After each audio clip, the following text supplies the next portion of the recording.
Fala galera, tudo bem com vocês? Na videoaula de hoje nós vamos falar sobre os povos árabes, né? Ou seja, nós vamos falar da influência de uma das maiores religiões do mundo atual, né? Que é o islamismo. Então hoje nós vamos pegar desde a origem da Arábia e todo o desenvolvimento do islamismo a partir da figura central, que é a figura do profeta Maomé. Então, pessoal, a aula de hoje apresento para vocês a civilização árabe e, por consequência, as cruzadas, movimento esse que vai colocar frente a frente aí muçulmanos e a Igreja Católica na disputa pela Cidade Santa, por Jerusalém. Então, vamos lá, pessoal. Arábia, localização, né, Oriente Médio, margeada ali pelo Oceano Índico e pelo Mar Vermelho, né, com uma forte presença de desertos, região muito quente, e seca em algumas localidades, né, com a presença de alguns oásis ali, aquelas ilhas verdes no meio do deserto, né, aquela localidade mais próxima à água e tudo mais, onde realmente a vida é um pouco mais confortável. E aí, pessoal, para a gente falar um pouquinho dos árabes em si, né, tanto árabes quanto judeus são povos de origem semita, né? Então vocês devem ter ouvido o termo semita, aí, principalmente quando vocês vão estudar mundial, que fala que o Hitler, né, na sua filosofia nazista, vai falar que o Hitler tinha o ideal antissemitista, ou seja, contrário a todos os povos, né, semitas.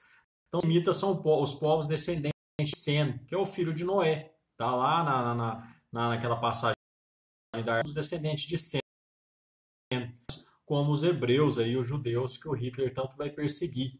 Tá? Então, esses povos aí são considerados de povos semitas. E aí vai haver uma presença na Arábia ali da figura, né, dos beduínos, que eram os nômades que viviam no deserto, né, que ainda hoje atravessam o deserto vendendo mercadorias ali, vivem em contrapartida também, já havia próximo ao litoral a região já mais sedentarizada, onde a população já tinha fixado residência, né, e tinha uma vida um pouco menos atribulada. Uma região conhecida pela idolatria, né, e também pelo politeísmo, ou seja, adoração de várias imagens, de vários deuses, né, e uma infinidade, né, sem fim, de deuses que eram adorados. A principal cidade era a cidade de Meca, né, que além de ser o centro comercial, também era um centro religioso, e a principal cidade que vai né, muita gente para aquela localidade.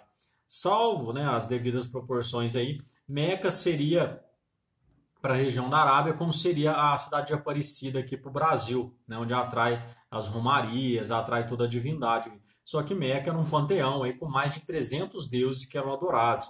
Inclusive, né, fica até hoje a Caaba, né, a casa de Deus, um santuário quadrado, né, onde naquela época mais de 360 deuses eram adorados, e havia também a presença, né, essa pedra negra que ficava dentro da Caaba. Eles alegavam que essa pedra, quando ela caiu do céu, ela era translúcida, transparente, né? Só que os pecados da humanidade, né, os erros dos homens, fizeram com que essa pedra se escurecesse a ponto dela ficar totalmente negra, né?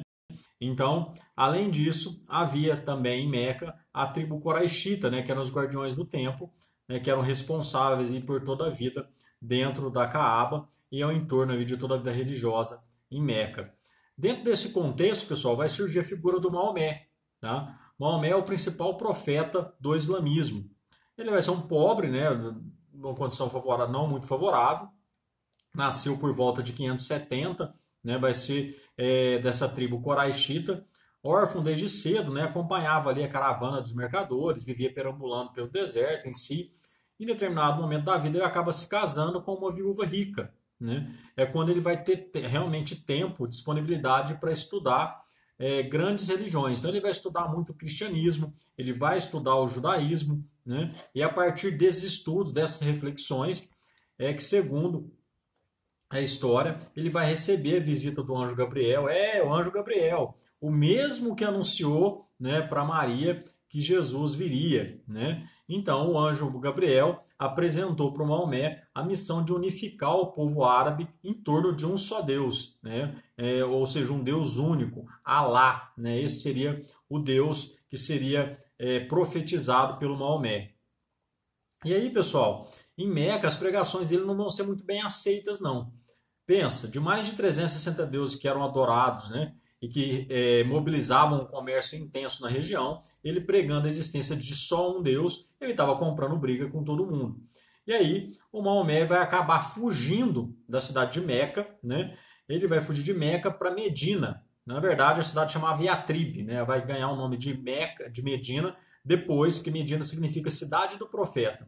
Esse episódio de 622, do ano de 622, é conhecido na história como Égira, que marca a fuga do Maomé de Meca para Medina. Tá? E é justamente o ano de 622 que marca o início do calendário muçulmano. Então, se nós quisermos saber hoje em que ano que os muçulmanos estão, nós temos que pegar o nosso ano atual, né, 2020, e subtrair 622 anos. Aí sim nós saberemos aí o período em que o ano do calendário muçulmano. Afinal de contas, o marco do nosso calendário é o nascimento do Cristo, que marca aí o ano 1. Enquanto para os muçulmanos, o marco do calendário é justamente a fuga de Maomé de Meca para Medina, que vai marcar o início aí desse. E pessoal, ele vai ficar lá em Medina durante um bom tempo e vai voltar para Meca em 630, com uma legião de seguidores. E aí ele vai dominar a cidade, não só dominar no sentido político, né, mas não só no sentido religioso, mas no sentido político também. Afinal de contas, ele é a partir do domínio da cidade de Meca que ele vai começar o processo, tá? Até o momento em que ele morreu no ano de 632. A Arábia já estava praticamente unificada, tanto política como religiosamente. Ou seja, por meio de uma certa imposição em Meca, ele vai conseguir atrair um grande número de seguidores e o islamismo vai ser como que uma religião oficial naquela localidade e vai promover uma unidade política entre esses povos que viviam aí praticamente fragmentados, viajando pelo deserto. Né? Após a morte dele, vai assumir as lideranças ali, os chamados califas, né? E aí o sogro dele, o Abu Bakr, vai ser um dos mais importantes, que vai expandir o território pela Síria, pela Pérsia, em 634. Depois dele vem o Omar, né, que conquista a Palestina e o Egito. E aí duas dinastias vão ficar conhecidas, né, dentre os sucessores ali do Maomé. A dinastia dos Omíadas e a dinastia dos Abássidas, tá? Que ampliaram e vão consolidar aí o Império Islâmico. Então eles vão estender território desde regiões da África, inclusive chegando até na Europa. Tá? Eles conseguem chegar na região da Espanha, né, por volta ali do século VII, século VIII. Né?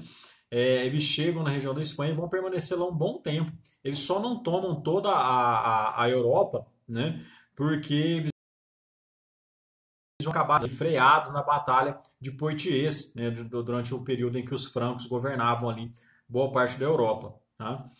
E aí, pessoal, as motivações dessa expansão, né? A busca por terras férteis, o acúmulo de riqueza, né? O domínio comercial do Mediterrâneo, e a justificativa ideológica vem através, lógico, do conceito da jihad, né? Que seria a expansão da fé islâmica, né? E a conversão de todos aqueles que não conheciam ainda a figura de Alá. E aí, pessoal, aqueles que são mais radicais como uma perseguição, como terror, como a morte aos seus inimigos, né? Coisa que o Alcorão, né, que é o livro sagrado do islamismo, não pregava dessa forma tão radical. Né? Então vai dominar ali o comércio, né, principalmente o comércio ali das especiarias e da seda vindo da China e da Índia, o ouro e o marfim que vinham da África, né? A produção já de metais, tecidos, a tabacaria e a cerâmica árabe também vai ficar conhecida no mundo todo até hoje. E é nesse contexto, né, no mundo árabe, que vai surgir a bússola, a pólvora, né, o papel, né, principalmente vindo da China ali, que vai ganhar uma repercussão ainda maior. É justamente essa troca cultural com o Ocidente que vai permitir a difusão das técnicas de irrigação, que nós vimos lá desde os primeiros povos, né, que habitaram a região, desde lá a Mesopotâmia, né, o cultivo do arroz, da laranja, do limão, do algodão, do café, que da região e vão se espalhar para outras localidades, né? O domínio aí do Mediterrâneo e o bloqueio da passagem dos europeus, fazendo com que os europeus buscassem outras rotas comerciais, né? Em 732, como eu falei para vocês, é a Batalha de Poitiers, né, que impede que eles avançassem por toda a Europa e dominassem o continente europeu. Eles vão ser barrados nessa batalha pelo Carlos Martel, né, que vai impedir que eles avançassem sobre a Europa nesse contexto. Diante da religião, pessoal, o livro sagrado para eles era o Corão ou Alcorão, tá? Ali contém as revelações de Alá ao próprio Maomé, tá? E o interessante, pessoal, que assim como Jesus, Maomé não deixou nenhuma linha escrita, tá? Tudo que foi escrito acerca de Maomé, né, assim como acerca de Jesus, foi escrito por terceiros, por pessoas que acompanharam a saga desses dois profetas, tá? Então, o islamismo, islão ou islamismo significa aquele que é submisso a Alá, ou seja, aquele que é devoto de Alá. E aí, para ser muçulmano, precisava seguir 5 preceitos básicos, né? A fé em Alá, a fé nos anjos, a fé no Alcorão, né? A fé nos profetas e na ressurreição e também no juízo final. Além disso, orar 5 vezes ao dia, sempre voltado de Meca, que apesar de um primeiro momento Meca não ter aceitado Maomé, ele volta para lá, né, a partir de 630, ele transforma a cidade também no centro da fé islâmica, tá? Até para contemplar um pouco ali de toda a diversidade que já havia na cidade, para ela não perder sua importância política também. Vai colocar como preceito também ir pelo menos uma vez na vida a Meca, né? Então todo muçulmano tem esse propósito. Fazer jejum no mês do Ramadã, e aí vem uma característica muito interessante que é bem próxima das fontes que ele bebeu, principalmente o mês do Ramadã é muito similar ao período da Quaresma, que antecede a Páscoa para o cristão. Tá? Então, no mês do Ramadã, eles fazem jejum durante todo esse mês sagrado. Então, eles comem até às 6 horas da manhã, e depois das 6 da manhã às 6 da tarde, eles ficam em completo jejum e vão comer novamente só depois das 6 da tarde. Tá? Dar esmola também era muito comum, tá? É uma das práticas comuns, tá? Lá entre eles, e algumas proibições. Proibição de beber, consumir bebida alcoólica, de consumir carne de porco, né, de participar de jogos de azar. Então tudo isso é proibido, né? Se você pretende aí lá na frente se converter ao islamismo, já tem essas restrições, né? Não aceitam o culto de qualquer imagem e nada vinculado ao que represente a figura de Alá ou de Maomé, tá? Teve até uma questão de uns atentados que ocorreram na França com um jornal chamado Charles Hebdo, né, onde eles fizeram uma charge representando Maomé e tiveram alguns ataques extremistas lá, justamente por ter essa questão da negativa da representação por meio de imagem do profeta ou até mesmo de Deus Alá. Tá? Dentro do islamismo é poligamia, ou seja, você pode estar casado ao mesmo tempo com mais de uma mulher. Tá? Lembrando que aquele que se casa com mais de uma tem que dar igualdade de condição a todas elas. Tá? Fazendo com que elas sejam tratadas com com o mesmo modo. Se dá uma joia para uma, dá para outra e assim sucessivamente.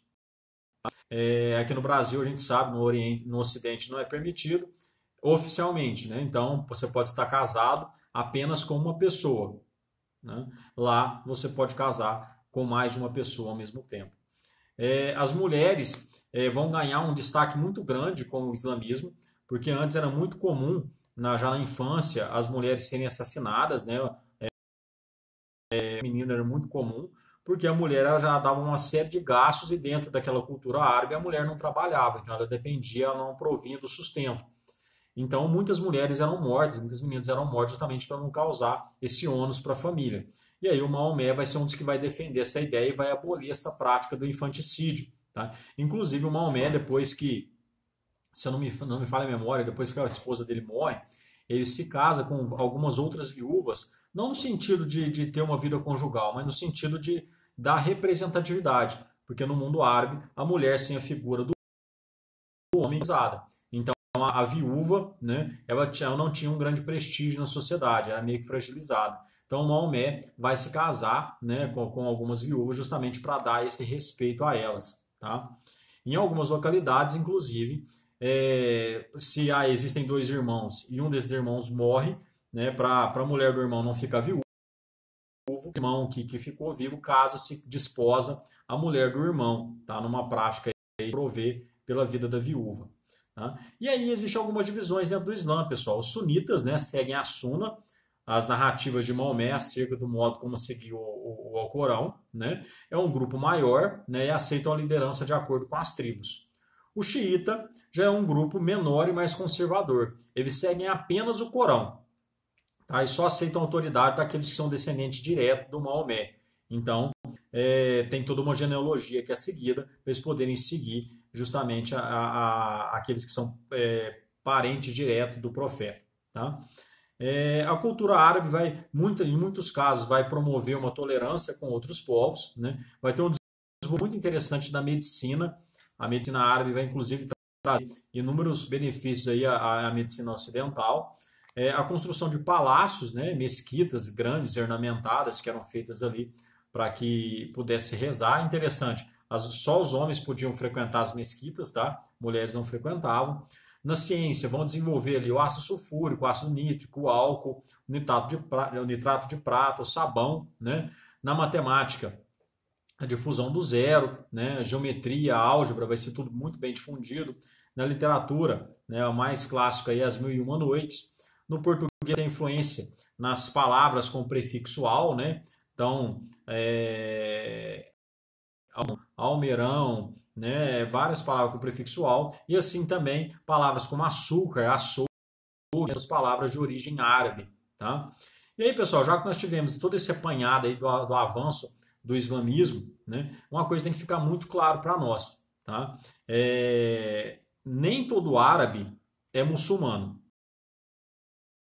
Terrorista. Árabe é uma nacionalidade, assim como nós somos brasileiros por termos nascido no Brasil. Então é árabe, tá? Muçulmano é o seguidor lá, muçulmano ou islâmico, é a mesma denominação para uma mesma religião. Então, nem todo mundo que nasce na Arábia é muçulmano, tá? E nem todo muçulmano é terrorista. Lembra que o terrorismo é praticado com uma parcela bem reduzida desses mais fanáticos aí que levam à risca e que interpretam de uma forma muito literal aquilo que está no Corão, certo? E aí, pessoal, dentro desse contexto, vão surgir as cruzadas, tá? As cruzadas vai ser um enfrentamento entre católicos e muçulmanos, principalmente. Então, essas vão ser expedições organizadas ali, né, pela igreja para libertar a Terra Santa, que vai estar dominada pelos turcos, e esses turcos muitas vezes vão impedir a visitação nessa região, tá? Então vai ser um período de grande rivalidade entre cristãos e muçulmanos, tá? E aí a Europa também vai ver essa cruzada como uma tentativa de frear o islamismo na Europa. Afinal de contas, você vai levar a batalha para o território deles.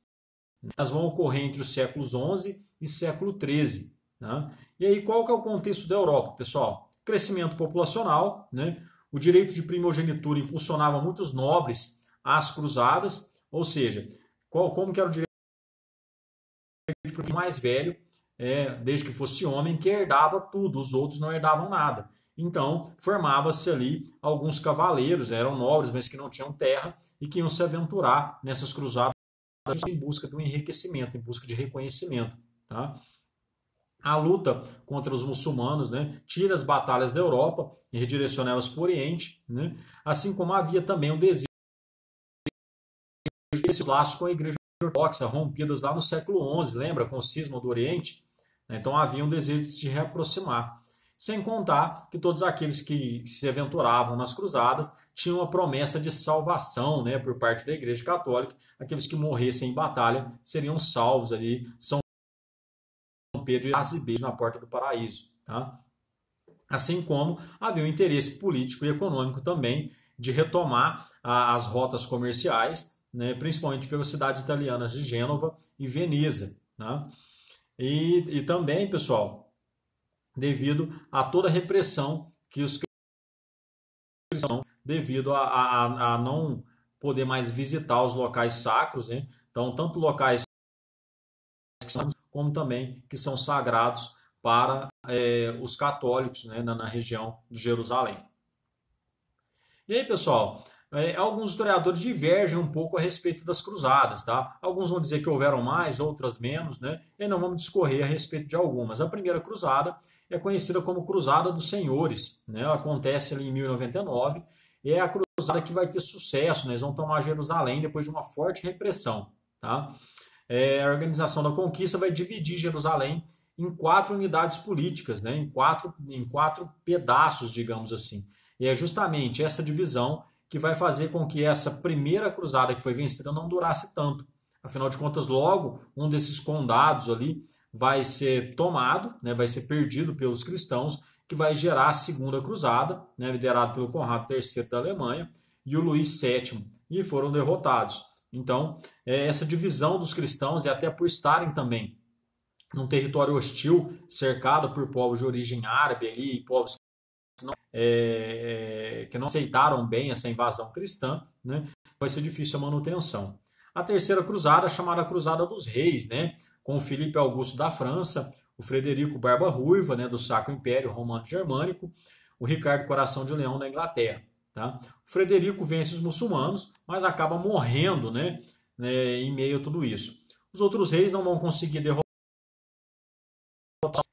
o oponente deles, né, representando ali os muçulmanos, mas mesmo assim vão conseguir negociar o acesso à Cidade Santa, né, a Jerusalém, para os peregrinos cristãos, além de contar com a piedade dos muçulmanos, que o Saladino ali, apesar de terem sofrido derrotas na primeira cruzada e os cristãos não terem tido muita dó nem piedade, né, o Saladino tem um gesto humanitário e permite que os cristãos derrotados voltassem para a Europa sem ocasionar uma morte covarde ou uma morte desigual. Né. A Quarta Cruzada é organizada pelo Inocêncio III, né, e ela tinha como objetivo chegar a Jerusalém, mas ela acaba desviada para Constantinopla, justamente numa tentativa de estabelecer novas rotas comerciais, né, ter novos acordos políticos, que vai ser financiada pelos comerciantes genoveses, né, e venezianos. E aí o Papa também queria uma aproximação com a Igreja do Oriente, com a Igreja de Constantinopla. Tá? Não vai dar muito certo. Vai haver ainda uma cruzada das crianças, né, muitos vão remeter a essa cruzada também, que muitos vão dizer que ela não passou de uma crença, que não tem fato histórico, outros vão dizer que realmente vários jovens chegaram a embarcar, mas nunca chegaram à cidade de Jerusalém, a embarcação naufragou em meio a tudo isso, e eles estavam sendo vendidos como escravos e não chegando ao destino que havia sido prometido. A Quinta Cruzada também do Inocêncio III, sem sucesso. A Sexta Cruzada é a cruzada do excomungado, né, o Filipe II do Sacro Império, é expulso pelo Papa Gregório IX, tá? Porque ele havia conseguido, por meio da diplomacia, chegar, né, até Jerusalém, né, Belém e Nazaré, porém logo foi dominado pelos turcos, tá? E não vai aí ter muito êxito. A Sétima Cruzada, né, foi um fracasso total. Então, das que tiveram êxito, apenas a primeira conseguiu de fato dominar a região. E aí, quais as consequências, pessoal? As cruzadas então vão ser um fracasso total, né, devido à hostilidade da população, à minoria dos cristãos, mas vai haver um estreitamento cultural, um estreitamento de relação comercial entre o Ocidente e o Oriente. E aí vai haver uma ascensão muito grande dessa burguesia europeia, que vai aproveitar desse estreitamento das relações para poder fortalecer os laços comerciais. Tá? Então, um intercâmbio cultural muito grande entre o Ocidente e o Oriente. Não, aí, como eu falei, vários itens vão ser trocados de uma cultura a outra, né? Troca de conhecimento, troca cultural, troca de práticas, né, comuns, desde a medicina, a matemática, irrigação e N outras. Né? A perda do prestígio da Igreja Católica e da nobreza, né, que sai com a imagem arranhada toda essa mobilização, e vai ter um sentimento antissemita, né, dentro da Europa, que é aquele certo desprezo, né, aquele certo preconceito, não só com o judeu, mas também com o árabe, principalmente em países aí como a França, né, e outros países europeus que acabam repudiando um pouco esses povos.